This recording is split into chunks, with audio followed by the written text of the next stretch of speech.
mga balitang napapanahon, programa at proyekto ng pamahalaang panlalawigan ng Quezon, mga serbisyong tuloy-tuloy na hinahatid sa bawat Quezonian para sa mas maunlad na lalawigan ng Quezon.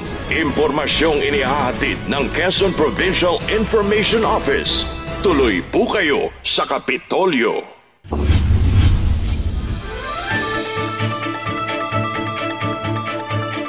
Magandang araw, lalawigan ng Quezon. Kumusta po kayo? Muli tayong magsama-sama para sa panibagong linggo ng serbisyong ilalahad namin sa inyo upang ibigay ang mga napapanahong impormasyong dapat ninyong malaman sa ating lalawigan. Mga balita mula sa Kapitolyo, ihahatid namin sa inyo. Tuloy po kayo sa Kapitolyo.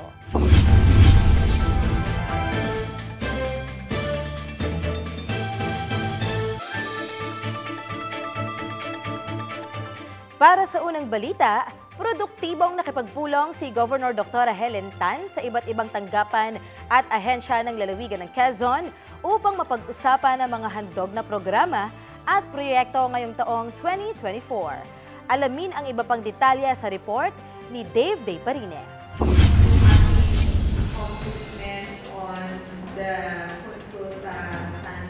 Aktibong sinimula ni Governor Dr. Helen Tan ang panibagong linggo ng paglilingkod sa pamamagitan ng pagsasagawa ng Provincial Health Board Meeting nitong ika-29 ng Enero.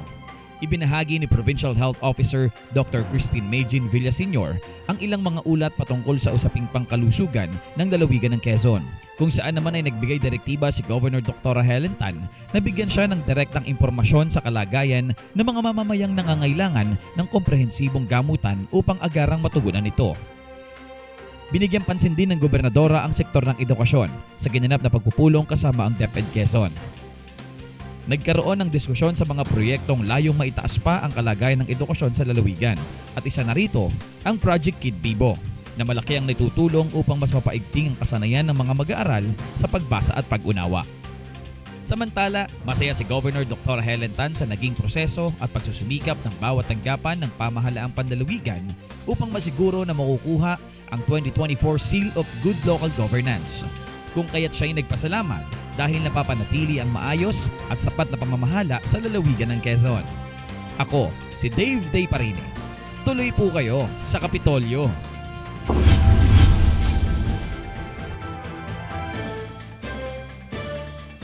Naging matagumpay nitong ika-30 ng Enero ang muling pag-arangkada sa Kapitolyo ng programang inisyatibo ni Pangulong Ferdinand Marcos Jr.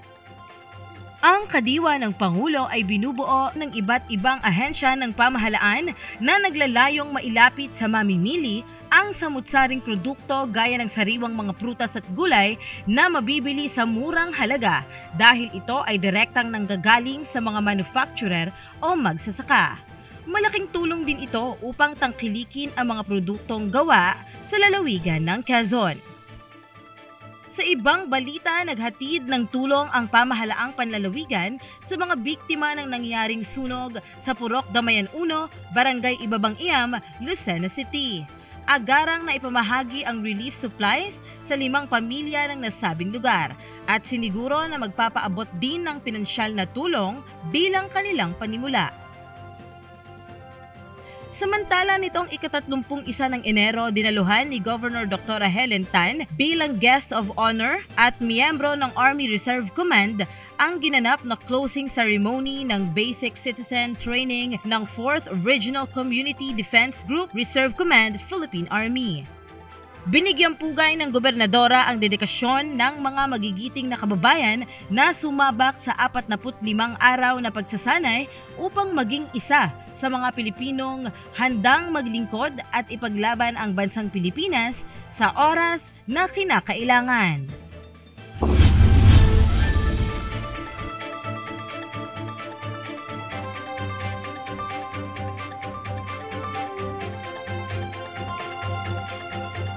Bagong halal na mga punong barangay mula sa iba't ibang bayan ng Quezon, sinigurong makikipagbalikatan sa pamahalaang panlalawigan para sa maayos na paghahatid ng serbisyo. Ang ibang detalye alamin kay RC Romulo. Sinikap namin na makapag-isip kung papaano mapapadaloy papunta sa inyong mga kabarangay ang serbisyo na kinakailangan. Sa paglalayong maisakatuparan ang mga nakapaloob sa healing agenda ni Governor Dr. Helen Tan, nagsama-sama nitong ika-30 ng Enero ang 1,242 punong barangay mula sa mga bayan ng 4 na distrito ng lalawigan ng Quezon. Katuwang ang Department of Interior and Local Government sa ginanap na forum at consultation na naglalayong mabigyan ng mahahalagang kaalaman ang mga kapitan na magsisilbing gabay para sa mas maayos na pamamahala at panunungkulan sa kanilang nasasakupang barangay. Hinahangad naman na sila ay magiging matibay na katuwang sa lahat ng gawain ng pamahalaang panlalawigan upang maihatid sa bawat mamamayan ang tulong na kanilang kinakailangan. Samantala, nagbigay ng mensahe at suporta si Governor Dr. Helen Tan sa isinagawang inaugural session ng Sangguniang Kabataan Provincial Federation sa pangunguna ni Board Member Jackie De Limos. Payo ng gobernadora na kanilang pagbutihin ang kanilang paggampan sa tungkulin bilang mga kabataang leader upang sila'y magsilbing mabuting halimbawa at inspirasyon sa bawat kabataang Quezonian. Nakiisa rin si Governor Dr. Helen Tan sa idinaos na 5th Regional Meeting ng Vice Mayor's League of the Philippines, Region 4A, Calabarzon Chapter. Nagsilbing host province ang lalawigan kung saan ay dinaluhan ng mga ikalawang punong bayan mula sa Calabarzon Region. Ako si RC Romulo. Tuloy po kayo sa Kapitolyo.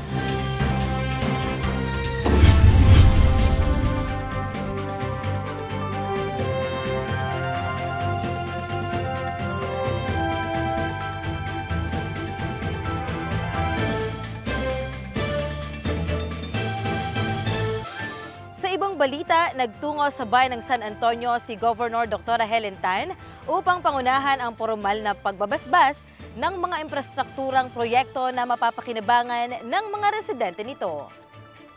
Una nang pinasinayaan ng gobernadora ang bagong chapel sa Barangay Pulo sa bayan ng San Antonio kung saan magagamit ng mga residente dito upang taimtim na makapagdaos ng misa.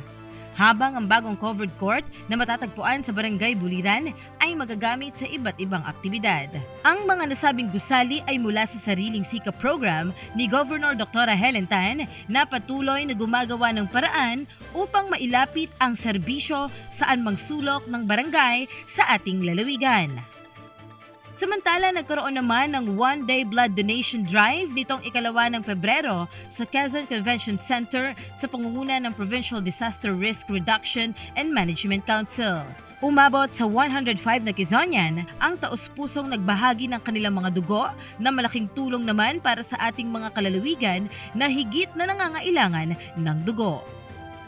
So sa ating pong mga kababayan, hinihiling, taos-pusong hinihiling ng ating inalalawigan na tayo po'y makisa. Kayo po ay aming iniimbitahan dito sa Blood Donation Drive at sa susunod pa natin ng mga gagawain na aktibidades.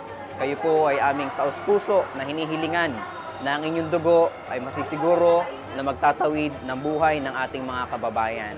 So muli, maraming salamat po sa inyong pagsuporta. At yan ang kabuuan ng ating balitaan sa buong linggo. Patuloy nyo kaming subaybayan sa pamamagitan ng pag-like at follow sa Facebook page ng Provincial Government of Quezon. Magkita-kita muli tayo sa susunod na linggo para sa mas malawak na paglilingkod ng serbisyong tunay at natural. Sa ngalan po ng pamunuan ng Quezon Provincial Information Office, ako, si Jaya Escalderon, na nagsasabing kung sama-sama, kayang-kaya. Tuloy po kayo sa Kapitolyo.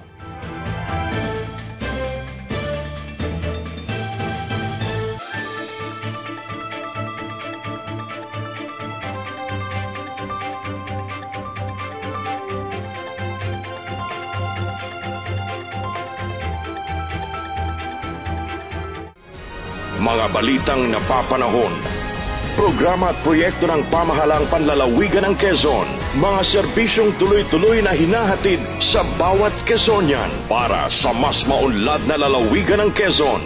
Impormasyong inihahatid ng Quezon Provincial Information Office. Tuloy po kayo sa Kapitolyo.